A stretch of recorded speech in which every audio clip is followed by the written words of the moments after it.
ದಿನ 1 ಸಂಜೆ 5:30. ಹೆಸರು ಕೇಳಿರ್ತಿರೋ ಇಲ್ವೋ ಗೊತ್ತಿಲ್ಲ, ಒಮ್ಮೆಯಾದ್ರೂ ಈ ಧ್ವನಿಯನ್ನ ಕೇಳಿರ್ತೀರಿ. ಬಿಗ್ ಬಾಸ್ ಕನ್ನಡದಲ್ಲಿ, ಕಲರ್ಸ್ ಕನ್ನಡದಲ್ಲಿ.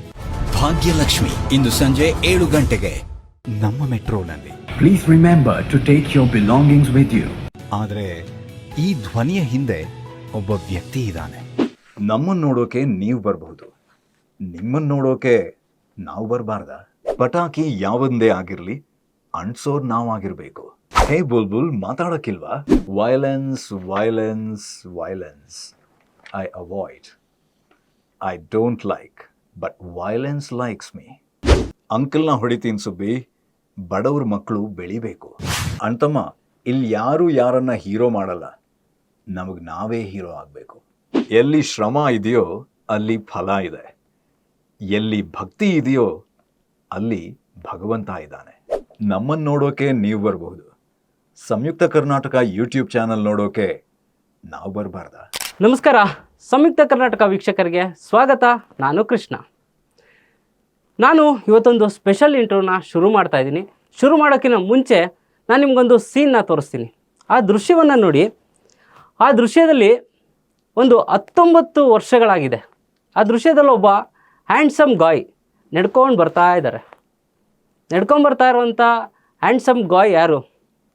ಅದಕ್ಕಿಂತ ಮುಖ್ಯವಾಗಿ ಇನ್ನೂ ಸ್ವಲ್ಪ ಮುಂದೆ ಫಾರ್ವರ್ಡ್ ಮಾಡಿ ತೋರಿಸ್ತೀನಿ. ಒಂದು ಟಾಟಾ ಇಂಡಿಕಾ ಕಾರಲ್ಲಿ ಒಬ್ಬ ವ್ಯಕ್ತಿ ಮಾತಾಡ್ತಾರೆ. ಮೂಡು ಮಸ್ತಾಗಿದೆ, ವೆದರು ಸಖತ್ತಾಗಿದೆ. ಮೂಡು ಮಸ್ತಾಗಿದೆ, ವೆದರು ಸಖತ್ತಾಗಿದೆ. ಈ ಡೈಲಾಗ್ ಹೇಳಿದ್ದು ಯಾರು? ಯಾರು ಈ ವ್ಯಕ್ತಿ? ನಾನು ಅವ್ರನ್ನೇ ಇಂಟ್ರೊಡ್ಯೂಸ್ ಮಾಡ್ತೀನಿ. ಬಡಕಿಲ ಪ್ರದೀಪ್ ಸರ್. ಸರ್, ನಿಮಗೆ ಆ ಸೀನ್ ನೆನಪಾಯ್ತಾ ಸರ್ ಯಾವುದು ಅಂತ? ಖಂಡಿತ, ತುಂಬಾನೇ ಸರ್, ನಾಸ್ಟಾಲ್ಜಿಕ್ ಫೀಲ್ಗೆ ಹೋಗ್ಬಿಟ್ಟೆ. Thank you sir. ಪಯಣಿಗ ನಾನಮ್ಮ ಅನ್ನೋ ಒಂದು ಪ್ರೋಗ್ರಾಮ್ ಮಾಡ್ತೀರಿ. ಸೊ 19 ವರ್ಷದ ಹಿಂದಿನ ಒಂದು ದೃಶ್ಯ ನಾನು ನೋಡೋದಕ್ಕೆ ಇವತ್ತು ನಿಮ್ಮ ಬಗ್ಗೆ ಹುಡುಕ್ತಾ ಹೋದಾಗ ಸಿಕ್ತು. ಯಾವುದಾದ್ರು ಸರ್? ಕಳವರಹಳ್ಳಿಗೆ. ಕಳವರಹಳ್ಳಿ.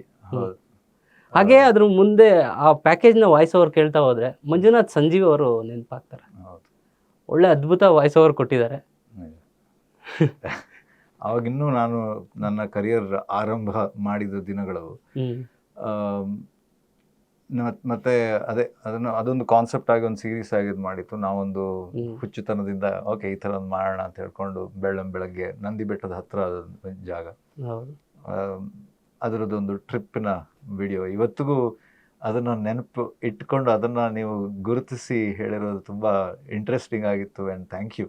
ಆ ನೆನಪುಗಳು ಮತ್ತೆ ಮರುಕಳಿಸಿ ಬಂದಂಗೆ ಆಗ್ತಿದೆ. Yes sir. ಅಂದರೆ ಆ ವಿಡಿಯೋನ ನಾನು ತೋರಿಸಿದಾಗ 19 ವರ್ಷಗಳಾಯಿತು ಅಂತ ಆಯಿತು.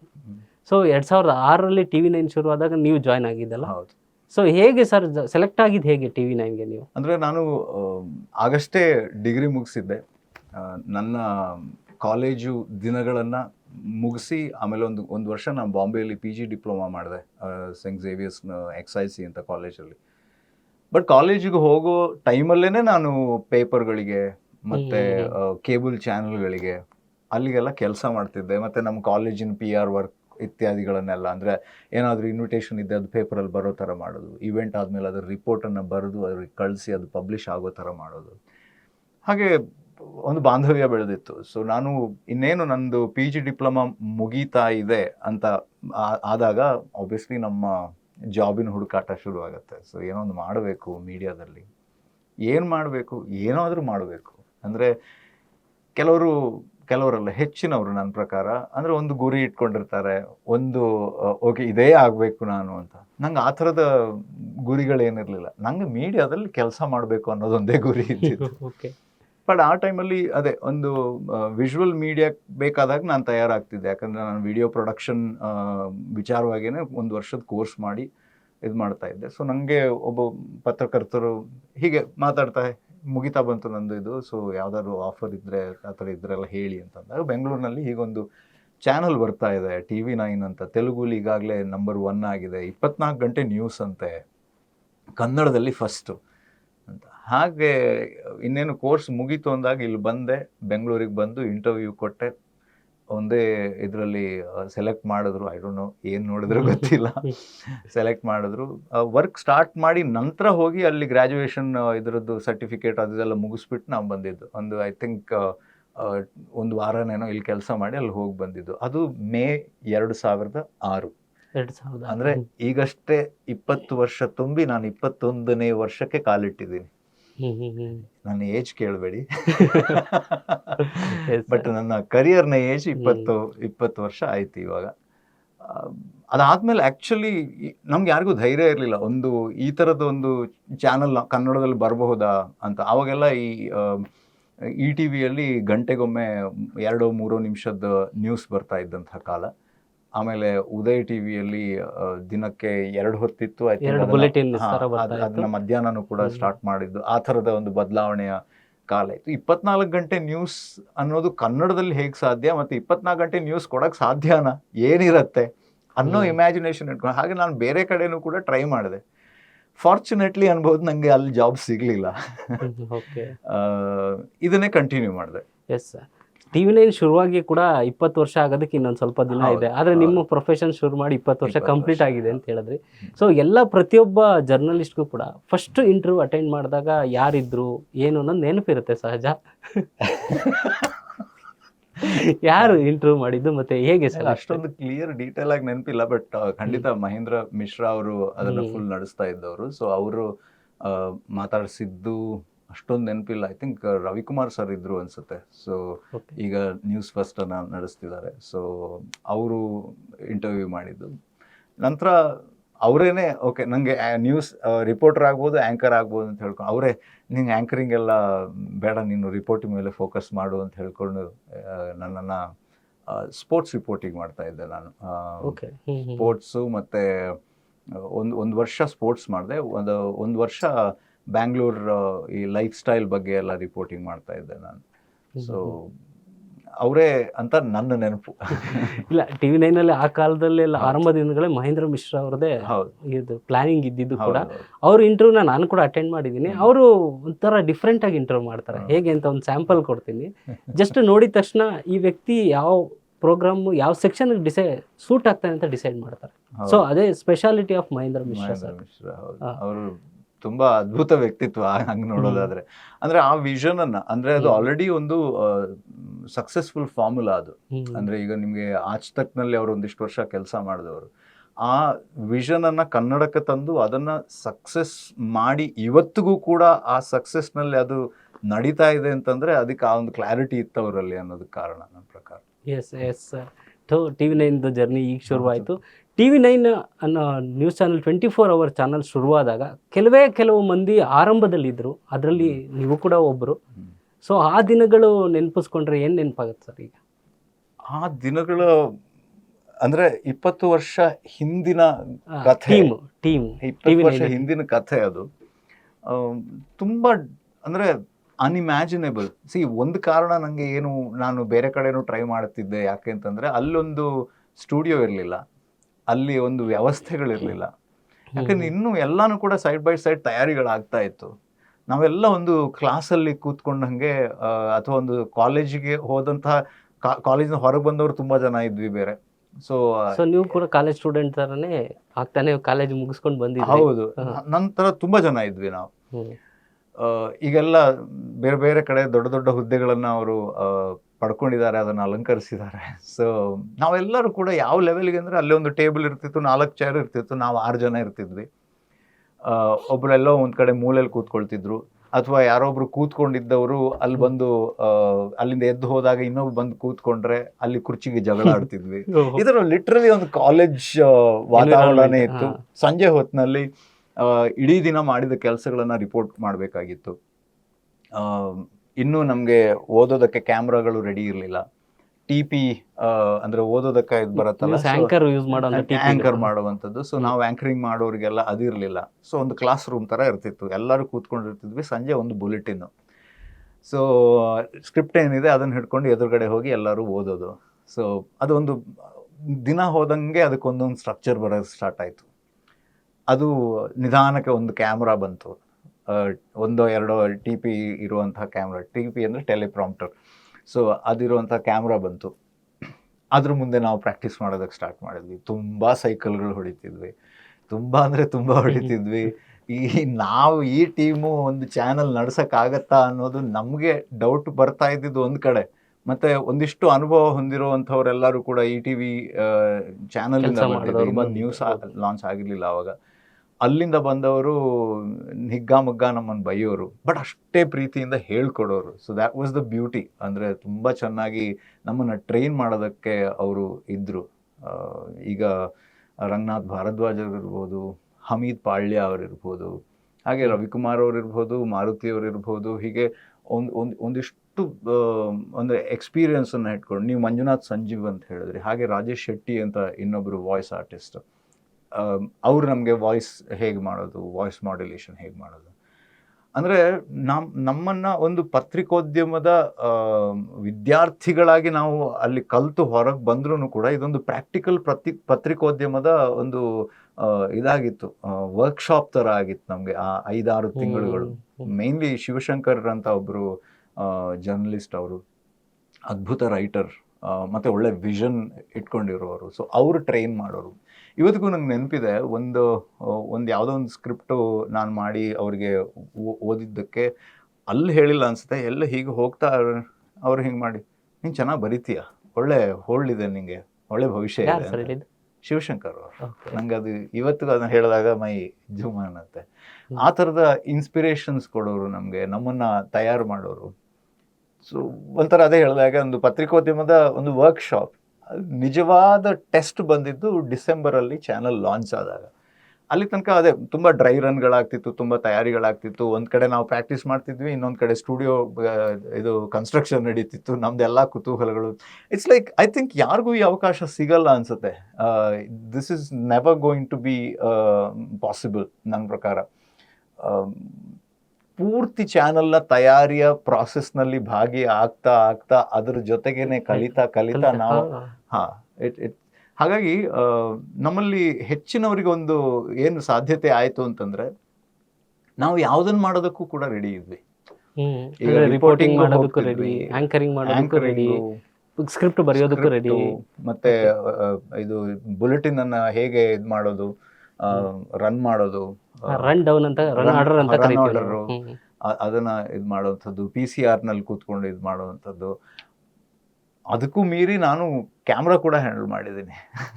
ಸೊ ಅಂದರೆ ಬೇಸಿಕ್ ಅಟ್ಲೀಸ್ಟ್ ಹೇಗೆ ಫ್ರೇಮ್ಗಳನ್ನು ಇಟ್ಕೊಳ್ಬೇಕು, ಹಾಗಾಗಿ ಒಂದು ಫುಲ್ ಪ್ಯಾಕೇಜ್ ಆಗಿ ನಮ್ಮನ್ನು ಅದು ತಯಾರು ಮಾಡೋದಕ್ಕೆ ಅಲ್ಲಿ ಅವಕಾಶ ಇತ್ತು.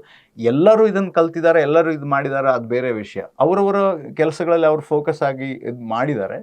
ಆದ್ರೂ ಕೂಡ ಒಬ್ಬ ಆ್ಯಂಕರ್ ಆಗಿದ್ದವನು ಇಲ್ಲ, ನಾನು ಕ್ಯಾಮ್ರಾ ಮುಂದೆ ಕೂತ್ಕೊಂಡು ಏನು ಬರುತ್ತೆ ಅದನ್ನು ಮಾತ್ರ ಓದೋದು ಅನ್ನುವಂಥ ಅವಕಾಶನೇ ಇರಲಿಲ್ಲ ಅಲ್ಲಿ. ಅವರಿಗೆಲ್ಲನೂ ಗೊತ್ತಿರಬೇಕು ಅನ್ನೋ ಆ ವಿಷನ್, ಅದನ್ನು ಅವರಲ್ಲಿ ಇಂಪ್ಲಿಮೆಂಟ್ ಮಾಡೋದಕ್ಕೆ ಎಲ್ಲ ತಯಾರಿಗಳನ್ನು ಮಾಡ್ತಿದ್ರು.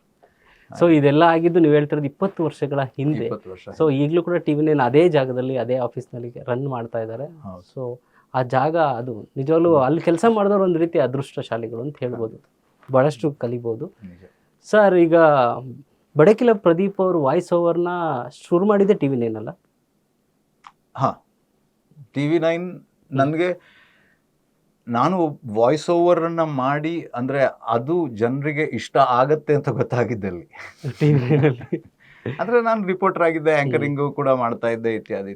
ಜೊತೆಗೆ ನಾವು ವಾಯ್ಸ್ ಓವರು ಮಾಡಬೇಕಾಗಿತ್ತು, ಪ್ಯಾಕೇಜ್ಗಳಿಗೆ ಇದಕ್ಕೆಲ್ಲ ನಾವು ವಾಯ್ಸ್ ಓವರ್ಗಳನ್ನು ಮಾಡಬೇಕಾಗಿತ್ತು. ಒಂದು ಪ್ಯಾರಾಗ್ರಾಫ್ನ ಅಥವಾ ಒಂದು ವಾಯ್ಸ್ ಓವರ್ನ 100 ಟೈಮ್ಸ್ ಕೊಟ್ಟಿದ್ದಲ್ಲಿ ಅಲ್ಲೇನೆ, ಅದೇ ಅಮಿತ್ ಪಾಳ್ಯ ಅವರು ನಮಗೆ ವಾಯ್ಸ್ ಓವರ್ ಹೇಗೆ ಮಾಡೋದು ಅನ್ನೋದ್ರ ಬಗ್ಗೆ ಐ ಥಿಂಕ್ ಅದೇ ಇರಬೇಕು, ಅಥವಾ ನಮಗೆ ಓದೋದಕ್ಕೆ ಅದು ಹೇಗೆ ಮಾಡ್ಯುಲೇಷನ್ ಬೇಕು ಅಂತ ಹೇಳ್ಕೊಂಡು ನಾನು ತುಂಬ ತಪ್ಪುಗಳನ್ನು ಮಾಡ್ತಿದ್ದೆ, ತೊದಲ್ತಾ ಇದ್ದೆ. ಒಂದು ಪ್ಯಾರಾಗ್ರಾಫ್ನಲ್ಲಿ ನಾನು 3, 4, 6, 10 ಮಿಸ್ಟೇಕ್ಸ್ ಮಾಡ್ತಿದ್ದೆ. ಬರೀ 4 ಸಾಲುಗಳನ್ನು 10 ಮಿಸ್ಟೇಕ್ ಮಾಡಿದ್ರೆ ಇವ ಹೇಗೆ ರಿಪೋರ್ಟರ್ ಆದನು, ಹೇಗೆ ಆ್ಯಂಕರ್ ಆದನು ಅನ್ನೋದು. ಸೊ ಒಂದು ಕೆಲಸ ಮಾಡಿದ್ರೆ 100 ಸತಿ ಓದ್ಕೊಂಡ. ಬಟ್ ಅದು ನಂಗೊಂದು ಪಾಠ ಆಯಿತು, ಅದರಿಂದ ಕಲಿತೆ ನಾನು. ಅಂದರೆ ಪ್ರತಿಯೊಂದನ್ನು ನಾನು 100 ಸತಿ ಓದಬೇಕು ಅಂತಲ್ಲ, ನಾವು ಅದನ್ನು ಮತ್ತೆ ಮತ್ತೆ ಪ್ರಾಕ್ಟೀಸ್ ಮಾಡಿದ್ರೆ ಅದು ಯಾವುದೂ ಅಸಾಧ್ಯ ಅಲ್ಲ ಅನ್ನೋದನ್ನು ಅದು ಕಲಿಸ್ಕೊಡ್ತು. ಆ್ಯಂಡ್ ನಾನು ಇವತ್ತು ತಪ್ಪು ಮಾಡಲ್ಲ ಅಂತಲ್ಲ, ಅಷ್ಟು ಮಾಡಲ್ಲ. ಸೊ 20 ವರ್ಷ ಕಲಿಸಿದೆ ಅದನ್ನು. ಎಸ್ ಸರ್, ಈಗ ಪಯಣಿಗ ನಾನಮ್ಮ ಅನ್ನೋ ಒಂದು ಪ್ರೋಗ್ರಾಮ್ ನೋಡಿದ್ವಿ, ಹಾಗೆ ಮಸಾಲೆ ಮಂಡಕ್ಕಿ ಕೂಡ ಪ್ರೋಗ್ರಾಮ್ ಮಾಡ್ತಿದ್ರ ನೀವು TV9ನಲ್ಲಿ? ನಾನು ಮಸಾಲೆ ಮಂಡಕ್ಕಿ ಅಂತ TV9ನಲ್ಲಿ ಇದ್ದಾಗ, ಅಲ್ಲಿದ್ದಾಗ ನಾನು ಹೇಳೋಕ್ಕೆ ಧೈರ್ಯ ಇರಲಿಲ್ಲ ನನಗೆ. ಸೈಲೆಂಟಾಗಿ ಆವಾಗ ಒಂದು ವರ್ಲ್ಡ್ ಸ್ಪೇಸ್ ಅಂತ ಒಂದು ಸ್ಯಾಟಲೈಟ್ ರೇಡಿಯೋ ಇತ್ತು. ಓಕೆ. ಅಲ್ಲಿ ನಾನು ವಾರಕ್ಕೊಂದು ಶೋ ಮಾಡ್ತಿದ್ದೆ, ರೇಡಿಯೋ ಶೋ RJ ಆಗಿ. ಅಲ್ಲಿ ಸಂಡೇ ಈವ್ನಿಂಗ್ ಶೋ ಅದು. ನನಗೆ ನಾನು ಈ ವಾಯ್ಸ್ ಓವರ್ನ ಮಾಡಬೇಕು ಅಂತ ನನಗೆ ಇಂಟ್ರೆಸ್ಟ್ ಹುಟ್ಟಿತು. TV9ನಲ್ಲಿ ಫಸ್ಟ್ ಆ್ಯಡ್ ಬಂತು, ಅದಕ್ಕೆ ಈ ಕಾರ್ಯಕ್ರಮದ ಸಹ ಪ್ರಾಯೋಜಕರು ಅಂತ ಹೇಳ್ಕೊಂಡು ನಾನು ವಾಯ್ಸ್ ಇವಾಗಲೂ ಚಾನಲ್ನಲ್ಲಿ ಅದು ಬರ್ತಾ ಇದೆ. ಸೊ ಅದನ್ನು ನಾನು ರೆಕಾರ್ಡ್ ಮಾಡಿದ್ದು ಒಂದು ಸ್ವಲ್ಪ ದಿನ ಆದಮೇಲೆ ಸೀನಿಯರ್ಗಳಿದ್ದಾರೆ, ಅವರಿಂದ ತಗೊಳ್ಬಹುದು ಅನ್ನೋ ಯೋಚನೆ ಇತ್ತು. ಅದು ತೆಗಿತಾ ಇಲ್ಲ ಅಂದಾಗ ಮೇ ಬಿ ನನ್ನ ವಾಯ್ಸ್ ಚೆನ್ನಾಗಿದೆ ಅನ್ನೋದಕ್ಕೆ ನಂಗೊಂದು ಸ್ವಲ್ಪ ಬಿಲೀಫ್ ಬರೋದಕ್ಕೆ ಸ್ಟಾರ್ಟ್ ಆಯಿತು. ಅಲ್ಲಿಂದ ನಾನು ಸ್ವಲ್ಪ ಟ್ರೈನಿಂಗ್ ಅಂತ ತಗೊಳ್ಳೋದಕ್ಕೆ ಹೋದೆ, ವಾಯ್ಸ್ ಓವರ್ನ ಹೇಗೆ ಬೆಟರ್ ಮಾಡ್ಬೋದು ಅಂತ ಹೇಳಿ. ಕ್ಲಾಸ್ ಕಂಟಿನ್ಯೂ ಮಾಡಲಿಲ್ಲ, 1, 2, 3 ಕ್ಲಾಸಿಗೆ ಹೋದೆ. 2ನೇ ಕ್ಲಾಸಿಗೂ 3ನೇ ಕ್ಲಾಸಿಗೂ ಅಂದರೆ ಅಲ್ಲಿ ಅಟೆಂಡ್ ಆಗ್ತಾ ಇರಬೇಕಿದ್ರೆ ಹೀಗೊಂದು ಆಫರ್ ಇದೆ ಮಾಡ್ತೀಯಾ ಅಂತ ಕೇಳಿದ್ರು. ವೀಕ್ಲಿ ಒಂದಿರೋದು ಮಾಡ್ಬೋದು ಅಂತ, ಲೈಕ್ ವೈ ನಾಟ್ ಅಂತ ಹಾಗೆ ಅಲ್ಲಿ ನಾನು ಆ ಶೋ ಮಾಡಿದ್ದು. ಒಂದು 6 ತಿಂಗಳು ಮಾಡಿದೆ. Yes sir. ಸರ್, ನಮ್ಮ ಇಂಟರ್ವ್ಯೂನ ಮಧ್ಯೆ ಅಲ್ಲಿ ಕೆಲವು ಪೇಪರ್ ಸ್ಲಿಪ್ಸ್ನ ಇಟ್ಟಿದ್ದೀವಿ. ಯಾವ್ದಾದ್ರು ಒಂದು ಪಿಕ್ ಮಾಡಿ ಅದರಲ್ಲಿ ಇರೋದನ್ನ ಓದ್ಬೋದಾ ನಿಮ್ಮ ವಾಯ್ಸ್ನಲ್ಲಿ? ಓಕೆ. ಪಟಾಕಿ ಯಾವಂದೇ ಆಗಿರಲಿ, ಅಣ್ಸೋರ್ ನಾವಾಗಿರಬೇಕು. ಪುನೀತ್ ರಾಜ್ಕುಮಾರ್ ಅವ್ರ ವಾಯ್ಸ್. ಎಸ್, ತುಂಬ ಇಂಟ್ರೆಸ್ಟಿಂಗ್ ಆಗಿದೆ. ಸರ್, ಇನ್ನೂ ಸ್ವಲ್ಪ ಸರ್ಪ್ರೈಸ್ಗಳಿದೆ, ಅದನ್ನು ಸ್ವಲ್ಪ ಇದು ಸೈಡ್ಗಿಡುವ ಸರ್. ಎಸ್ ಸರ್, ಟೋಟಲ್ ಈಗ 20 ಇಯರ್ಸ್ ವಾಯ್ಸ್ ಓವರಲ್ಲಿ. ಸೊ ಡಿಸ್ಕವರಿ ಚಾನಲ್ಲು, National Geography, Kannada, Star Suvarna, TV9 ಎಲ್ಲವೂ ಆಗಿದೆ. ಸೊ ಇಂಟರ್ನ್ಯಾಷನಲ್ ಬ್ರ್ಯಾಂಡಿಗೆ ನೀವು ಒಬ್ಬ ಕನ್ನಡಿಗ ಹೋಗಿರೋದು ನಿಜವಾಗ್ಲೂ ಹೆಮ್ಮೆಯ ವಿಷಯ. ಸೊ ಅದು ಹೇಗೆ ಸರ್ ಇಂಟ್ರೆಸ್ಟ್ ನಿಮಗೆ ಮೂವ್ ಆಗಿದೆ? ಹೀಗೆ ಆ ನನಗೆ ಯಾವತ್ತೂ ಏನೋ ಒಂದು ಹೊಸದು ಮಾಡಬೇಕು, ಏನೋ ಒಂದು ಟ್ರೈ ಮಾಡಬೇಕು ಅನ್ನೋ ಉದ್ದೇಶ. ಅಂದರೆ ಅದು ಹೇಗಾಯಿತು ಅನ್ನೋದು ಇಟ್ಸ್ ಲೈಕ್, ನಾ ಯಾವಾಗಲೂ ಹೇಳ್ತಾ ಇರ್ತೀನಿ, ನಂಗೆ ಇದು ಮಾಡಬೇಕು ಅದು ಮಾಡಬೇಕು ಅನ್ನೋದು ಮೇಯ್ನ್ಲಿ ನಮ್ಮ ಮೀಡಿಯಾದಲ್ಲಿ ಇರಬೇಕಂದ್ರೆ you have to be at the right place at the right time. ನೀವು ಸರಿಯಾದ ಸ್ಥಳದಲ್ಲಿ ಸರಿಯಾದ ಸಮಯದಲ್ಲಿದ್ದರೆ ನಿಮಗೆ ಅವಕಾಶಗಳು ಬರುವ ಸಾಧ್ಯತೆಗಳು ಹೆಚ್ಚು. ಬಂದೇ ಬರುತ್ತೆ ಅಂತ ಹೇಳಲ್ಲ, ಬಟ್ ನಾವು ಅದಕ್ಕೆ ತಯಾರಾಗ್ತಾ ಇರಬೇಕು. ಅದು ಅಲ್ಲೇ ಇದ್ದಾಗ ಒಂದೊಂದಾಗಿ ಅದು ಕನೆಕ್ಟ್ ಆಗ್ತಾ ಹೋಗುತ್ತೆ, ಅವಕಾಶಗಳು ಸಿಗ್ತಾ ಹೋಗುತ್ತೆ. ಸೊ ಡಿಸ್ಕವರಿ ಆಗಿರ್ಬೋದು, ನ್ಯಾಷನಲ್ ಜಿಯೋಗ್ರಾಫಿಕ್ ಆಗಿರ್ಬೋದು. ಬಟ್ ಮುಖ್ಯವಾಗಿ ಏನು ಅಂತಂದರೆ ನನಗೆ ಈ ಭಾಷೆಯಲ್ಲಿ ನಾನು ಕೆಲಸ ಮಾಡ್ತಾ ಇದ್ದೇನಲ್ಲ, ಸೊ ಹೀಗೆ ನಾನು ಕಳೆದ ಒಂದು 18-20 ವರ್ಷದಿಂದ ಒಂದು ಸ್ಟುಡಿಯೋ ಜೊತೆ ಕೆಲಸ ಮಾಡ್ತಿದ್ದೀನಿ. ಸೊ ಅಲ್ಲಿಯ ಇದರಲ್ಲಿ ಡಿಸ್ಕವರಿ ಇನ್ನೇನು ಕನ್ನಡದ ಆಡಿಯೋ ಸ್ಟ್ರೀಮಿಂಗನ್ನು, ಅಂದರೆ ನೀವು ಕನ್ನಡದ ಭಾಷೆಯಲ್ಲಿ ಅದನ್ನು ಎಲ್ಲ ಶೋಗಳನ್ನು ಕೇಳ್ಬೋದು ಅಂತಂದಾಗ ನಾನು ಆ್ಯಕ್ಚುಲಿ ಶುರು ಮಾಡಿದ್ದು ಬರೀ ಟ್ರಾನ್ಸ್ಲೇಷನ್ ಮಾತ್ರ. ನಾನು ಡಬ್ಬಿಂಗಲ್ಲಿ ಮಾಡ್ತಿರ್ಲಿಲ್ಲ, ಯಾಕಂದರೆ ನಾನು ಅವಾಗ ಬೆಂಗಳೂರಿಂದ ಊರಿಗೆ ಶಿಫ್ಟ್ ಆಗಿದೆ 8 ವರ್ಷ ಹಿಂದೆ. ಆಲ್ಮೋಸ್ಟ್ 8.5-9 ವರ್ಷ ಹಿಂದೆ ನಾನು ಊರಿಗೆ ಶಿಫ್ಟ್ ಆಗಿದ್ದೆ. ಈಗಷ್ಟೇ ಮತ್ತೆ ನನ್ನ ಚಾನಲ್ಗೋಸ್ಕರ ನಾನು ಹೆಚ್ಚು ಬೆಂಗಳೂರಲ್ಲಿ ದಿನಗಳನ್ನು ಕಳೀತಿದ್ದೀನಿ. ಅವಾಗಿನ್ನೇನು ಅದು ಲಾಂಚ್ ಆಗ್ತಾ ಇದೆ ಅಂತಂದಾಗ ದೇ ಕಾಲ್ಡ್ ಮೀ, ಹಿಂಗಿದೆ ಅಂತ. ನಾನು ಅಲ್ಲಿಂದ ಸ್ಕ್ರಿಪ್ಟ್ ಟ್ರಾನ್ಸ್ಲೇಷನ್ಸ್ ಎಲ್ಲ ಬರೆದು ಕೊಡ್ತಾ ಇದ್ದೆ ಅವ್ರಿಗೆ. ಈಗಲೂ ನಾನು ಟ್ರಾನ್ಸ್ಲೇಷನ್ ಮಾಡ್ತೀನಿ, ನಾನು ಮಾಡಲ್ಲ, ನನ್ನದೇ ಟೀಮ್ ಇದೆ. ಸೊ ಅವರೆಲ್ಲರೂ ಕೂಡ ಸ್ಕ್ರಿಪ್ಟ್ ಬಂದರೆ ಅವ್ರು ಟ್ರಾನ್ಸ್ಲೇಟ್ ಮಾಡಿಕೊಡ್ತಾರೆ. ನಿಧಾನಕ್ಕೆ ನಾನು ಕೆಲವು ಬೆಂಗಳೂರಿಗೆ ಬಂದು ಡಬ್ಬಿಂಗ್ ಮಾಡಿದೆ. ಮತ್ತೊಂದಿಷ್ಟು ಬೇರೆ ವ್ಯವಸ್ಥೆಗಳ ಮೂಲಕ ಅಲ್ಲೇ ಒಂದು ಸ್ಟುಡಿಯೋ ಜೊತೆ ಟೈಅಪ್ ಮಾಡಿಕೊಂಡು ಅಲ್ಲಿಂದ ರೆಕಾರ್ಡಿಂಗ್ ಮಾಡೋದನ್ನು ಕಂಟಿನ್ಯೂ ಮಾಡಿದೆ. ಹೀಗೆ ಅದಾಗ್ತಾ ನ್ಯಾಷನಲ್ ಜಿಯೋಗ್ರಾಫಿಕ್ನವರು ಕೂಡ ಒಂದು ಕೆಲವು ಸಮಯ ಮಾತ್ರ, ಅವರು ಜಾಸ್ತಿ ದಿನ ಡಬ್ಬಿಂಗ್ ಕನ್ನಡದಲ್ಲಿ ಮಾಡಿಲ್ಲ, ಅದಕ್ಕೂ ಕೂಡ ಮಾಡಿದೆ. ನಮ್ಮದೇ ಪ್ರೊಡಕ್ಷನಲ್ಲೂ ಕೂಡ ನಾವು ಅದರ ಪೂರ್ತಿ ಪ್ರಾಜೆಕ್ಟನ್ನು ಹ್ಯಾಂಡಲ್ ಮಾಡಿದ್ವಿ. ಸೊ ಈ ಥರದ ಸಾಹಸಗಳು ಹೇಗೆ ಬರುತ್ತೋ ಹಾಗೆ ಮಾಡ್ತಾ ಹೋಗೋದು. ಸರ್, ಲೈಫ್ ಯಾವಾಗಲೂ ಗೋ ವಿತ್ ದ ಫ್ಲೋ ಹೋಗ್ತಾ ಇರುತ್ತೆ. ಸೊ ಒಂದು ಚಾನಲಿಂದ ಇನ್ನೊಂದು ಚಾನಲ್ನ ಚೇಂಜ್ ಮಾಡೋದು, ಅಥವಾ ಒಂದು ವರ್ಷದಿಂದ ಇನ್ನೊಂದು ವರ್ಷಕ್ಕೆ ನಮ್ಮ ವರ್ಕ್ ಪ್ಯಾಟ್ರನ್ನ ಚೇಂಜ್ ಮಾಡೋದು ಒಂದು ರೀತಿ ಚಾಲೆಂಜ್ ಆದ್ರೂ ಅದು ಬೇಕಂತ ಅಂತ ಹೇಳ್ತೀರಾ ನೀವು, ಅಥವಾ ನಿಮ್ಮ ಸಕ್ಸಸ್ಗೆ ಅದು ಕೂಡ ಕಾರಣ ಅಂತ ಹೇಳ್ತೀರಾ? ಪ್ರತಿಯೊಬ್ಬರದ್ದು ಒಂದೊಂದು ರೀತಿ ಫಾರ್ಮುಲಾ ಇರುತ್ತೆ, ಒಬ್ಬೊಬ್ಬರು ಒಂದೊಂದು ಥರ. ಬಿಕಾಸ್ ನಾನು ಇದನ್ನು ಹೇಗೆ ಹೇಳ್ತೀನಿ ಅಂದರೆ every one is made differently ಅಂತ ನಾವೆಲ್ಲ ಹೇಳ್ತೀವಿ. ಪ್ರತಿಯೊಬ್ಬರು ಕೂಡ ಬೇರೆ ರೀತಿಯಲ್ಲೇ ತಯಾರಾಗಿದ್ದಾರೆ ಅಂತ. ನಾನು ಅದನ್ನು ಸ್ವಲ್ಪ ವ್ಯತ್ಯಾಸವಾಗಿ ಹೇಳ್ತೀನಿ, every one is mad differently ಅಂತ. ಒಬ್ಬೊಬ್ಬರ ಹುಚ್ಚುತನಗಳು ಒಂದೊಂದು ರೀತಿ ಅಂತ. ಸೊ ಇದು ನನ್ನ ಹುಚ್ಚುತನ ಇರಬಹುದೇನೋ. ಸೊ ನಾನು ಪ್ರತಿ ವರ್ಷ ಏನೋ ಒಂದು ಹೊಸದನ್ನು ಟ್ರೈ ಮಾಡ್ತಾ ಆರಂಭದಲ್ಲಂತೂ ಅಂದರೆ ಒಂದು ಸಾಧಾರಣ 6-7 ವರ್ಷಗಳಂತೂ ಪ್ರತಿ ವರ್ಷ ಏನೋ ಒಂದು ಹೊಸದನ್ನು ಆ್ಯಡ್ ಮಾಡೋದು, ಹೊಸದು ಟ್ರೈ ಮಾಡೋದು, ಅದನ್ನು ಮಾಡ್ತಾ ಇದ್ದೆ.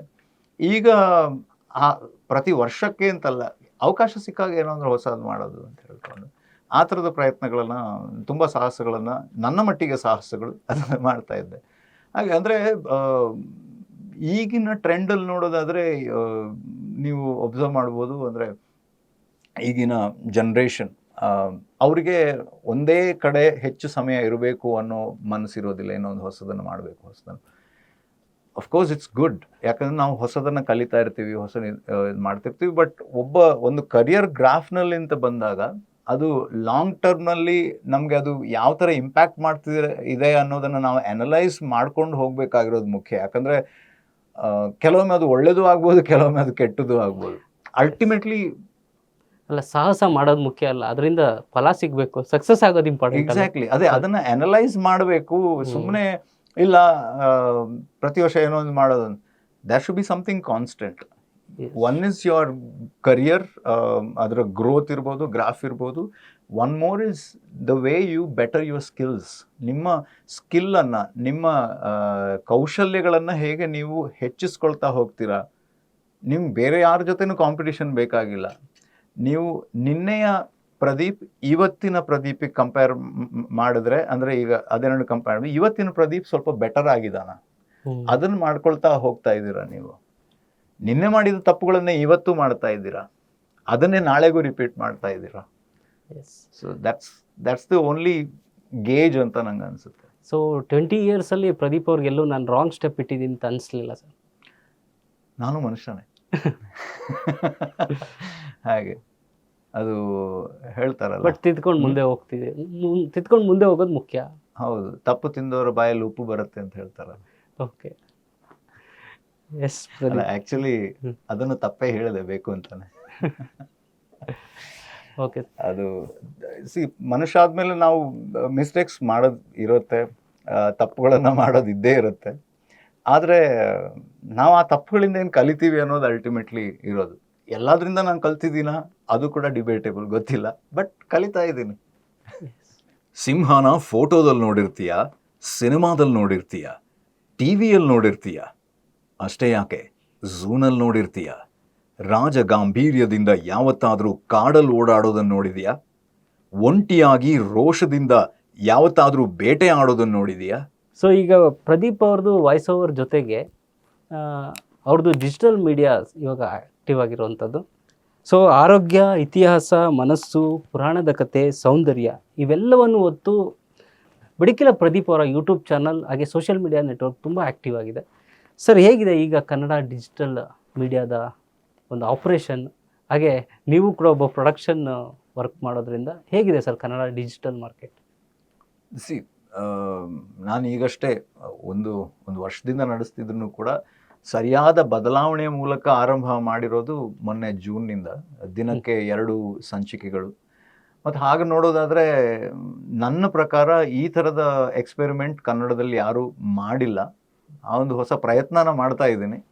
ಅಂದರೆ ಫುಲ್ ಲೆಂತಿನ ಎಪಿಸೋಡ್ಗಳನ್ನು ಬೇರೆ ಬೇರೆ ಗೆಸ್ಟ್ಗಳನ್ನು ಕರೆಸಿ ಮಾಡೋದಕ್ಕಿಂತ ಒಂದಿಷ್ಟು ಗೆಸ್ಟ್ಗಳ ಒಂದು ಇದನ್ನು ರೆಡಿ ಮಾಡಿಕೊಂಡು ಪ್ರತಿದಿನ 2 ಗೆಸ್ಟ್ಗಳು, 7 ದಿನಕ್ಕೆ 14 ಗೆಸ್ಟ್ಗಳು, ಅಂದರೆ 14 ಎಪಿಸೋಡ್ಗಳು. ಅದು ಕೂಡ ಫುಲ್ ನಿಮಗೆ 40-50 ನಿಮಿಷದಲ್ಲ, 10, 12, 15 ನಿಮಿಷದ ಎಪಿಸೋಡ್ಗಳು ಒಂದಕ್ಕೊಂದು ಕೊಂಡು ನಿಮಗೆ ಇವಾಗ ಸೋಮವಾರದ ಸಂಚಿಕೆ ಮುಂದಿನ ಸೋಮವಾರ ಮುಂದುವರಿಯುತ್ತೆ. ಪ್ರತಿಯೊಂದರಲ್ಲೂ ಕೂಡ ಒಂದೊಂದು ಟಾಪಿಕ್ ಇರುತ್ತೆ. ಆ ಟಾಪಿಕನ್ನು ಮಾತಾಡ್ತಾರೆ. ಒಂದು ವೇಳೆ ಟಾಪಿಕ್ ಸ್ವಲ್ಪ ಡೀಟೇಲ್ ಆಗಿದೆ ಅಂತಂದರೆ ಅದನ್ನು ಮುಂದಿನ ಸಂಚಿಕೆಯಲ್ಲಿ ಮಾತಾಡ್ತಾ ಹೋಗ್ತೀವಿ. ಸೊ ಈ ಥರದ್ದು ಒಂದು ಹೊಸ ಎಕ್ಸ್ಪೆರಿಮೆಂಟ್, ಅದೇ ಏನೋ ಒಂದು ಹೊಸದು ಮಾಡಬೇಕು ಅನ್ನೋದು ಹಪಾಹಪಿ ಅಲ್ಲ. ಸೊ ಹೊಸ ಎಕ್ಸ್ಪೆರಿಮೆಂಟ್ ಮಾಡಿದ್ವಿ, ಜನ ಪ್ರೀತಿ ಕೊಡ್ತಾ ಇದ್ದಾರೆ, ಜನರಿಗೆ ಇಷ್ಟ ಆಗ್ತಿದೆ. ಇನ್ನಷ್ಟು ಜನರನ್ನ ರೀಚ್ ಆಗಬೇಕು ಅನ್ನುವಂಥದ್ದು ಚಾಲೆಂಜ್ ಇದ್ದೇ ಇರುತ್ತೆ. ಅದು ನಮಗೂ ಇದೆ, ನಿಮಗೂ ಇದೆ, ನಿಮಗೂ ಗೊತ್ತಿದೆ ಅದ್ರ ಕಥೆ. ಸರ್, ಇಲ್ಲೊಂದು ಲೈನ್ ಇದೆ, ಇದು ಕನ್ನಡದ ಧ್ವನಿ ನನ್ನ ಹೃದಯಾಂತರಾಳದಿಂದ ನಿಮ್ಮ ಮನದಾಳಕ್ಕೆ ಅಂತ. ನಿಮ್ದೇ ಅಲ್ಲ ಸಾಲದು. ಸೊ ಹೇಗಿದೆ ಸರ್ ಈಗ ಮಾಡೋದ್ರಲ್ಲಿ ನಿಮ್ಮ ಡಿಜಿಟಲಲ್ಲಿ ಏನಾಗ್ತಾ ಇದೆ? ಅಂದರೆ ಸವಾಲಾಗ್ತಾ ಇದೆಯಾ ಅಥವಾ ಕಂಫರ್ಟಬಲ್ ಆಗಿ ಮಾಡ್ತಾ? ಈಗ ಇಟ್ಸ್ ಅ ಚಾಲೆಂಜ್, ಖಂಡಿತ ಇಟ್ಸ್ ಅ ಚಾಲೆಂಜ್. ಆ್ಯಂಡ್ ಮತ್ತು ultimately there are various ways, ಅಂದರೆ ಬೇರೆ ಬೇರೆ ರೂಪದಲ್ಲಿ ಜನರ ಅಟೆನ್ಷನನ್ನು ಗ್ರ್ಯಾಬ್ ಮಾಡ್ಬೋದು. ನನ್ನ ಪ್ರಯತ್ನ ಏನು ಅಂತಂದರೆ ನಮ್ಮ ಶೋಗಳಲ್ಲಿ ಜನ ಅದನ್ನು ನೋಡಿದಾಗ ಅವ್ರಿಗೆ ಅದರಿಂದ ಏನೋ ಒಂದು ಕಲ್ತ್ಕೊಳ್ಬೇಕು, ಅವರ ಜೀವನ ಬೆಟರ್ ಆಗಬೇಕು, ಅವರ ಜೀವನ ಬದಲಾಗೋದಕ್ಕೆ ಸಾಧ್ಯ ಆಗುತ್ತೆ ಅಂತಂದರೆ ಆ ಥರ ಆಗಬೇಕು. ನೀವು ನಮ್ಮ 14ಕ್ಕೆ 14 ಶೋಗಳನ್ನು ನೋಡಿದ್ರೆ ಪ್ರತಿಯೊಂದು ಶೋದಲ್ಲೂ ಕೂಡ ಅದೇ ಥಾಟನ್ನು ಇಟ್ಕೊಂಡು ನಾವು ಆ ಶೋಗಳನ್ನು ಮಾಡಿದ್ವಿ. ವೆಲ್ನೆಸ್ ಇರ್ಬೋದು, ಸೌಂದರ್ಯ ಜ್ಞಾನ ಅನ್ನುವಂಥದ್ದು ಅಂದರೆ ಬ್ಯೂಟಿ ಬಗ್ಗೆ ಇರ್ಬೋದು, ಅದಲ್ಲದೇ ನೀವು ಮನಿ ಮಂತ್ರ ಅಂತಿದೆ ಇನ್ವೆಸ್ಟ್ಮೆಂಟ್ ಬಗ್ಗೆ, ಮತ್ತು ರಂಗಸ್ವಾಮಿ ಮೂಕನಹಳ್ಳಿಯವ್ರ ಜೊತೆ ನಾನಾಂತರಂಗ ಅಂತ ಹೇಳ್ಕೊಂಡು ಸ್ವಂತ ಕಾಲ ಮೇಲೆ ನಿಂತ್ಕೊಳ್ಳೋದು ಹೇಗೆ ಅಂತ ಹೇಳ್ಕೊಂಡು, ಮತ್ತು ಇನ್ನೊಂದು ಕಾಡಿನ ಕಥೆಗಳು, ಸೊ ವೈಲ್ಡ್ ಲೈಫ್ನ ಸ್ಟೋರೀಸು, ಅದರಿಂದ ನಾವೇನೋ ಹೊಸ ತಿಳ್ಕೊಳ್ಳೋದಿರ್ಬೋದು. ಹೀಗೆ ಈ ಪ್ರತಿಯೊಂದು ಕೂಡ ವ್ಯಾಲ್ಯೂ ಆ್ಯಡ್ ಮಾಡಬೇಕು. ಯಾವುದೋ ಒಂದು ಕುತೂಹಲ, ಯಾರೋ ಒಬ್ಬರ ಮನೇಲಿ ಏನಾಯಿತು, ಅವ್ರ ಲೈಫ್ನ ಅಂದರೆ ಇದನ್ನು ಹಿಡ್ಕೊಂಡು ಆ ಥರದ್ದಿರ್ಬೋದು, ಅಥವಾ ನಾನು ಇದನ್ನು ಮಾಡಬಾರ್ದು ಅಂತೆಲ್ಲ ಮಾಡಿಲ್ಲ ಅಂತನವಲ್ಲ. ಈಗ ಯಾವುದೋ ಒಬ್ಬರು ಸೆಲೆಬ್ರಿಟಿಗಳನ್ನು ಕರೆಸುವಂಥದ್ದು, ಸದ್ಯಕ್ಕೆ ನಮ್ಮ ಚಾನಲ್ನ ಫೋಕಸ್ ಇರೋದು ಜನರ ಲೈಫನ್ನು ಬೆಟರ್ ಮಾಡೋದಕ್ಕೆ ಏನೆಲ್ಲ ಬೇಕು ಅದನ್ನು ಕೊಡೋಣ ಅಂತ. ಅದಕ್ಕೆ ಇನ್ನೊಂದು ಟ್ಯಾಗ್ಲೈನ್ ಚಾನಲ್ದು ಮೈ ವಾಯ್ಸ್ ಯೋರ್ ಚಾಯ್ಸ್ ಅಂತ, ನನ್ನ ಧ್ವನಿ ನಿಮ್ಮ ಆಯ್ಕೆ. ನೀವು ಹೇಳಿದಷ್ಟು ಟಾಪಿಕ್ಸ್ಗಳು ಪ್ಯೂರ್ಲಿ ಪಾಸಿಟಿವ್ನೆಸ್ ಇದೆ. ಸೊ ನೆಗೆಟಿವ್ ಸ್ಟೋರಿಗಳು ಅನ್ನೋದಕ್ಕಿಂತ ರೂಮರ್ ಸ್ಟೋರಿಗಳು ಅಥವಾ ಗಾಸಿಪ್ ಸ್ಟೋರೀಸ್ಗಳನ್ನ ನೀವು ಎಲ್ಲೂ ಕೈ ಹಾಕ್ತಾ ಇಲ್ಲ. ಹಾಗೆ ಹಾಕಿದ್ರೆ ಬೇಗ ವ್ಯೂಸ್ ಆಗುತ್ತೆ ಅನ್ನೋದು ಒಂದು ಅಲ್ಗಾರಿದಮ್ ಇದೆ. ಹೌದು. ಸೊ ಅದಕ್ಕೆ ನೀವು ಕೈ ಹಾಕ್ತಿಲ್ಲ. ಅದೇ ನದಿಯ ಇದರ ಪ್ರವಾಹಕ್ಕೆ ವಿರುದ್ಧ ಈಜ್ತಾ ಇದ್ದೀನಿ. ಬಟ್ ಲಾಂಗ್ ಟರ್ಮಲ್ಲಿ, ಲಾಂಗ್ ರನ್ನಲ್ಲಿ ನನಗೆ ಏನು ಬೇಕು ಅಂತಂದರೆ ಜನರ ವಿಶ್ವಾಸ ಬೇಕು. ಜನರಿಗೆ ಇದನ್ನು ನೋಡಿದ್ರೆ ಇದರಲ್ಲಿ ಯಾವುದೇ ನೆಗೆಟಿವ್ ಆಗಿರುವಂಥದ್ದು, ಏನೋ ಒಂದು ಹೈಪ್ ಮಾಡುವಂಥದ್ದು ಬರಲ್ಲ ಅನ್ನೋ ಒಂದು ವಿಶ್ವಾಸವನ್ನು ಗಳಿಸ್ಬೇಕು. ಬಡಕಿಲ ಪ್ರದೀಪ್ ಚಾನಲ್ ನೋಡಿದ್ರೆ ನಮಗೇನೋ ಒಂದು ಅದರಿಂದ ತಗೊಂಡು ಹೋಗ್ಬೋದು ಅನ್ನೋದು ಬೇಕು. ಇವಾಗ ಈ ಮೊಮೆಂಟಿಗೆ ನಿಮ್ಗೆ ಸೆನ್ಸೇಷನಲೈಸ್ ಮಾಡಿ ನಿಮ್ಮ ಅಟೆನ್ಷನನ್ನು ಇದು ಮಾಡೋದಕ್ಕಿಂತ ಲಾಂಗ್ ರನ್ನಲ್ಲಿ ನಿಮ್ಗೊಂದಿಷ್ಟು ಮಾಹಿತಿಗಳನ್ನು ಕೊಟ್ಟು ನಿಮಗೆಷ್ಟು ಒಂದು ನಿಮ್ಮ ಲೈಫ್ಗೆ ಏನೋ ಒಂದು ಆ್ಯಡ್ ಆನ್ ಮಾಡಿದ್ರೆ ಅದಕ್ಕೆ ವ್ಯಾಲ್ಯೂ ಜಾಸ್ತಿ ಅನ್ನೋದು ನನ್ನ ಯೋಚನೆ. Yes sir. ಕಷ್ಟ ಇದೆ, ಬೆಟ್ಟ ಹತ್ತೋದು ಕಷ್ಟ, ತುದಿಗೆ ಹೋಗಿ ನಿಂತ ಮೇಲೆ ಒಂದು ಸಮಾಧಾನ ಇರುತ್ತಲ್ಲ, ಅದಕ್ಕೆ ಕಾಯ್ತಾ ಇದೆ. ಬೆಟ್ಟ ಆದ್ಮೇಲೆ ಆನೆ ಸಿಗುತ್ತೆ ಅಂತ. Yes sir. ಅಂದ್ರೆ ಆರೋಗ್ಯ ಮತ್ತೆ ನೆಮ್ಮದಿ ಅಂತ ನೀವೇ ಹೇಳಿದಾಗೆ ಅದನ್ನ ಹೇಳಿದೆ. ಗೊತ್ತಾಯ್ತು. ಎಸ್ ಸರ್, ನೆಕ್ಸ್ಟ್ ಸ್ಲಿಪ್ ಹೋಗೋಣ ಸರ್. ಎಲ್ಲಿ ಶ್ರಮ ಇದೆಯೋ ಅಲ್ಲಿ ಫಲ ಇದೆ, ಎಲ್ಲಿ ಭಕ್ತಿ ಇದೆಯೋ ಅಲ್ಲಿ ಭಗವಂತ ಇದ್ದಾನೆ. ಡಿ ಕೆ ಶಿವಕುಮಾರ್ ಅವರು ಬಹಳ ಅಷ್ಟು ನಂಬುವಂತ ಸಾಲ್ಗಳದು. ಒಳ್ಳೆ ಇಂಟ್ರೆಸ್ಟಿಂಗ್ ಆಗಿರುವಂಥ ಲಿಸ್ಟನ್ನೇ ಮಾಡಿದ್ದೀರ. ಸ್ವಲ್ಪ ಹೋಮ್ವರ್ಕ್ ಮಾಡಬೇಕಲ್ಲ ಸರ್. ಸೊ ಸರ್, ಎಲ್ಲ ಕೂಡ 10 ಮಿನಿಟ್ ಡೆಲಿವರಿಯಲ್ಲಿ ಸಿಗಲ್ಲ, ಎಲ್ಲನೂ ಕೂಡ 2 ಮಿನಿಟ್ ಮೂಡ್ನಲ್ಲಿ ಆಗಲ್ಲ ಅಂತ ಕೆಲವು ಶಾರ್ಟ್ಸ್ ವಿಡಿಯೋಸ್ಗಳು ನಿಮ್ಮ ಇನ್ಸ್ಟಾದಲ್ಲಿ ನಾನು ನೋಡಿದೆ. ಸೊ ಬಡಕಿಲ ಪ್ರದೀಪ್ ಅವರು ಈಗ ಯಾಕೋ ಸ್ವಲ್ಪ ಮೈಥಾಲಜಿ ಕಡೆ ಟರ್ನ್ ಆಗ್ತಿದ್ದಾರಾ ಅಂತ. ನಾನು ಅಂದರೆ ಯಾವತ್ತೂ ಕೂಡ ಲೈಫನ್ನು ಅಂದರೆ ಒಂದು ಬ್ರಾಡರ್ ಪರ್ಸ್ಪೆಕ್ಟಿವಲ್ಲಿ ನೋಡೋದಕ್ಕೆ ಇಷ್ಟಪಡೋದು. ಅದೇ ಆಗಲೇ ಹೇಳಿದ ಹಾಗೆ every one is made differently ಅಂತ ಎಲ್ಲರೂ ಹೇಳಿದ್ರೆ ನಾನು ಅದನ್ನು ಮ್ಯಾಡ್ ಡಿಫ್ರೆಂಟ್ಲಿ ಅಂತ ಹೇಳ್ತೀನಿ. ಸೊ ಆ ಥರದ್ದೇ ಈಗ ನೀವು ಗೋ ವಿತ್ ದ ಫ್ಲೋ ಅಂತ ಹೇಳಿದ್ರಿ, ಅದ್ರ ಬಗ್ಗೆನೂ ಕೂಡ ನಾನು ಈಗಲ್ಲ 15 ವರ್ಷ ಹಿಂದೆ ನಾನು ಬರೆದಿರೋವಂಥದ್ದು. ಆ ಲೈನ್ ಹೇಗೆ ಅಂತಂದರೆ, I go with the flow but I want to flow with the glow. Okay. ಅಂದರೆ ಹರಿಯುವ ನೀರಿನಲ್ಲಿ ಹರಿತಾ ಇರುವಂಥ ಆ ತುದಿಯಲ್ಲಿರುವಂಥ ಕೆಲವು ಇದು ಮಾತ್ರ ಹೊಳೆಯುತ್ತೆ ಸೂರ್ಯರಶ್ಮಿಗೆ. ಸೊ ಅದು ನಾನು ಆಗಬೇಕು ಅನ್ನೋದು ನನ್ನ ಪ್ರಯತ್ನ. ಸೊ ಬಟ್ ಎಲ್ಲರೂ ಕೂಡ we have to go with the flow.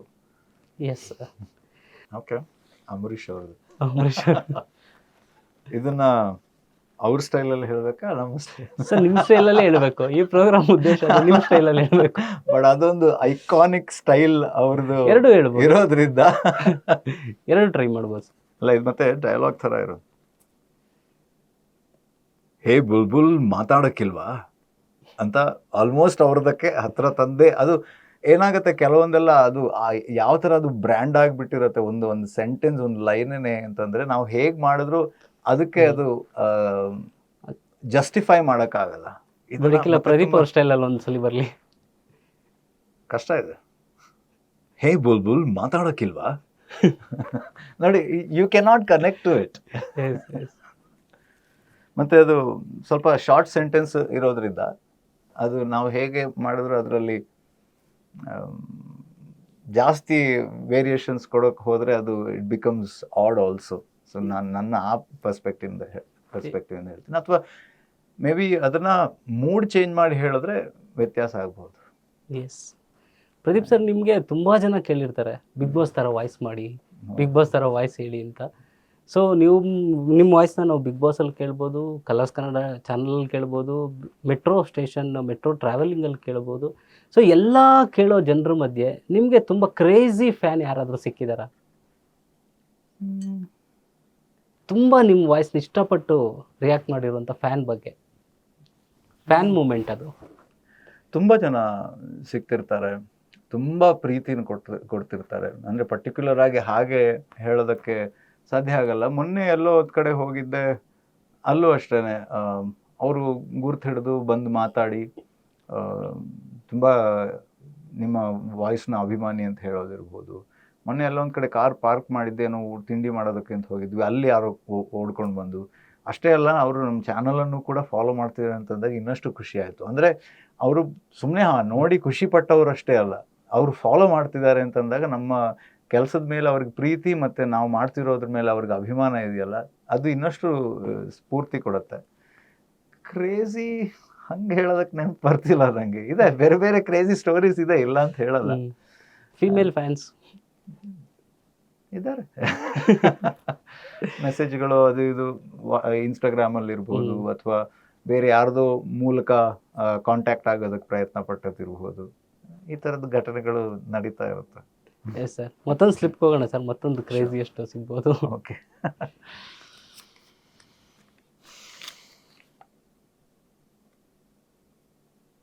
ಅಂಕಲ್ನ ಹೊಡಿತೀನಿ ಸುಬ್ಬಿ, ಬಡವ್ರ ಮಕ್ಕಳು ಬೆಳಿಬೇಕು. ಡಾಲಿ ಧನಂಜಯ್ ಅವರು. ಸರ್, ಪ್ರದೀಪ್ ಅವರು ಈಗ ಆ್ಯಕ್ಟರ್ ಆಯಿತು, ವಾಯ್ಸ್ ಓವರ್ ಆಯಿತು, ಫಿಲಮ್ ಕೂಡ ಆಯಿತು. ಸೊ ಮೋಸ್ಟ್ ಇಷ್ಟಪಡುವಂಥ ಪಾರ್ಟ್ ಯಾವುದು ನಿಮಗೆ?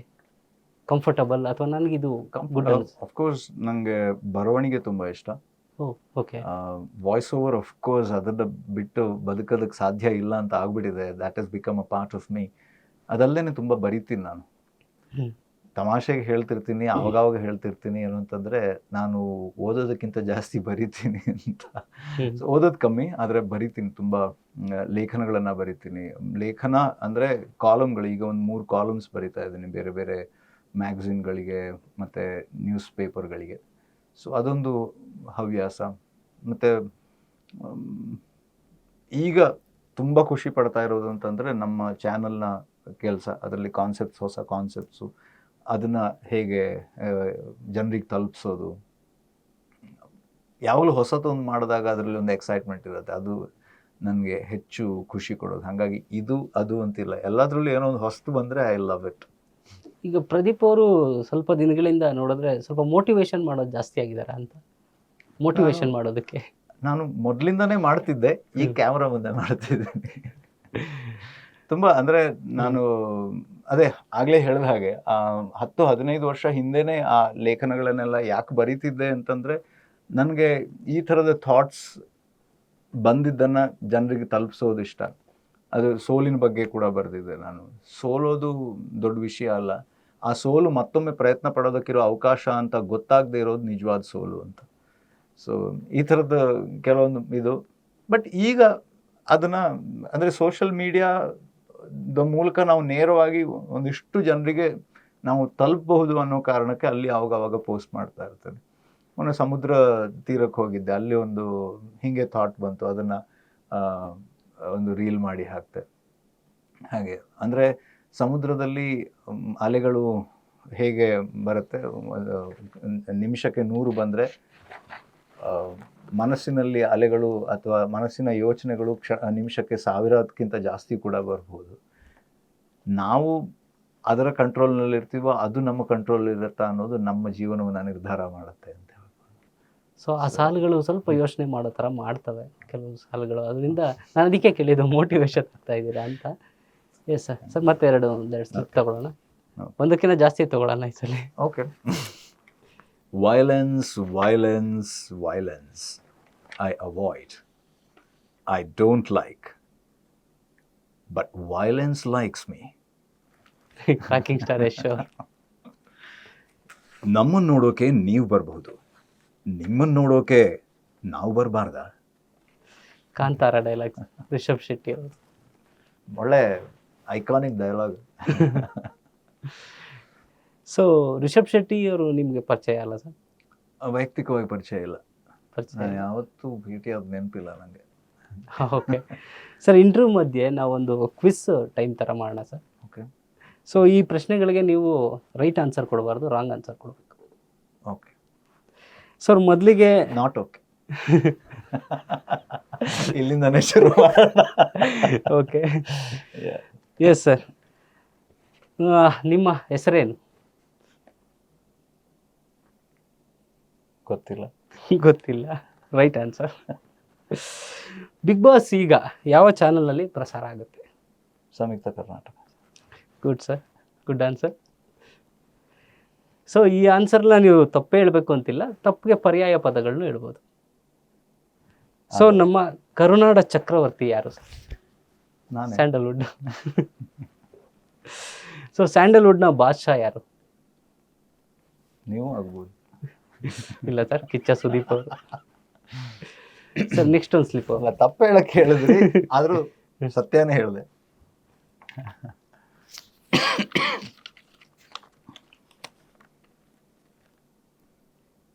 ಯಾರು ತಿಳಿಯರು ನಿನ್ನ ಭುಜಬಲದ ಪರಾಕ್ರಮ, ಸಮರದೊಳ್ ಅರ್ಜಿಸಿದ ನಿನ್ನ ವಿಜಯಗಳ ಮರ್ಮ, ಎಲ್ಲದಕ್ಕೂ ಕಾರಣನು ಶ್ರೀಕೃಷ್ಣ ಪರಮಾತ್ಮ.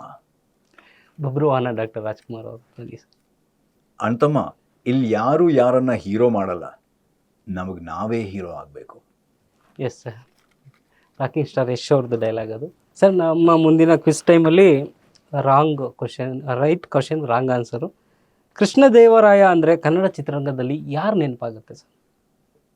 ಶ್ರೀಕೃಷ್ಣ ದೇವರಾಯ ಅಂದರೆ Vishnuvardhan. Vishnuvardhan. Okay sir. Sir next ಪ್ರಶ್ನೆ, ರೆಬಲ್ ಸ್ಟಾರ್ ಅಂತ ಯಾರನ್ನ ಕರೀತಾರೆ? ಯಶ್. ಯಶ್. ಬಾಕ್ಸ್ ಆಫೀಸ್ ಸುಲ್ತಾನ್ ಅಂತ ಯಾರನ್ನ ಕರಿಬೇಕು? ಸುದೀಪ್ ಅವರು. ಎಸ್ ಸರ್, ಇನ್ನೂ ಸ್ಲಿಪ್ ಇದೆ, ತಗೋಣ. ಸರಿಯಾದ ಉತ್ತರ ಹೇಳಿ ಅಂತಂದ್ರೆ ಕಷ್ಟ ಆಗ್ತಿತ್ತು ನಂಗೆ.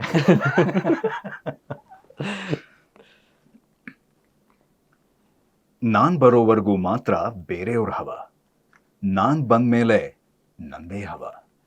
ಎಸ್, ಇದು ಕೂಡ ಯಶ್ ಅವ್ರ ಡೈಲಾಗು. ಹೌದು. ಸೊ ಈ ಯಶ್ ಅವ್ರ ಡೈಲಾಗ್ ನೋಡಿಕೊಂಡ್ರೆ ಬೇರೆಯವ್ರ ಹವಾ ಅವ್ರು ಬರೋವರೆಗೂ ಮಾತ್ರ, ಅವ್ರು ಬಂದಮೇಲೆ ಅವ್ರದ್ದೇ ಹವಾ. ಬಟ್ ನೀವು ಇಲ್ಲದೇ ಇದ್ರೂ ನಿಮ್ಮ ವಾಯ್ಸ್ ಹವಾ ಎಲ್ಲ ಕಡೆ ಇರುತ್ತೆ. ನಮಗೂ ಅವ್ರಿಗೂ ಒಂಥರ ಸಂಬಂಧ ಇದೆ ಗೊತ್ತಾ? ಹೇಗೆ? ಏನಿರ್ಬೋದು ಗೊತ್ತಿಲ್ಲ, ಗೆಸ್ ಮಾಡ್ಲಿಕ್ಕೆ ಆಗ್ತಿಲ್ಲ. ಅವ್ರು ಹುಟ್ಟಿದ್ದು ನನ್ನ ಬರ್ತ್ಡೇ ದಿನಾನೇ, ಓ, ಜನವರಿ 8. ಜನವರಿ 8. ಕರ್ನಾಟಕದ ಈಗಿನ ಮುಖ್ಯಮಂತ್ರಿ ಯಾರು? ಸಿದ್ದರಾಮಯ್ಯ. ಸಿದ್ದರಾಮಯ್ಯ.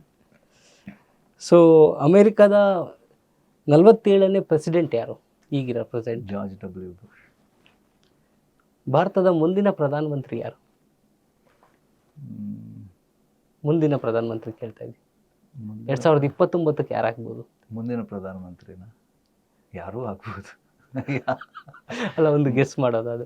ಅಂದ್ರೆ ರಾಂಗ್ ಆನ್ಸರ್. Wrong answer. ಒಳ್ಳೆ ಹುಡುಗ ಪ್ರಥಮ್. ಪ್ರಥಮ್ ಬಂದು ಹೊಡೆದು ಬಿಟ್ಟಾರ ನಂಗೆ. ಸೊ ಈಗ ಒಳ್ಳೆ ಹುಡುಗ, ಹಾಗಾಗಿ ಏನು ಮಾಡ್ಲಿಕ್ಕಿಲ್ಲ ಬಿಡಿ. ಇಲ್ಲ ಬಿಡಿ. ಸೊ ಬಡಕಿಲ ಪ್ರದೀಪ್ ನಟಿಸಿದ ಮೊದಲ ಸೀರಿಯಲ್ ಯಾವುದು? ಇದು ರೈಟ್ ಕ್ವಶನ್, ರಾಂಗ್ ಆನ್ಸರ್ ಇದೆ. ಅದೇ ಅದಕ್ಕೆ ಯೋಚನೆ ಮಾಡ್ತಿದ್ದೆ. Rajkumari. Rajkumari. Yes sir. Next ಇನ್ನೊಂದು ಸ್ಲಿಪ್ ಇದೆ ಸರ್. ಏ ಯಾರೋ ಅವನು, ಕಳ್ಸೋ ಈಚೆಗೆ. ಸಿದ್ದರಾಮಯ್ಯ ಅವ್ರದ್ದು.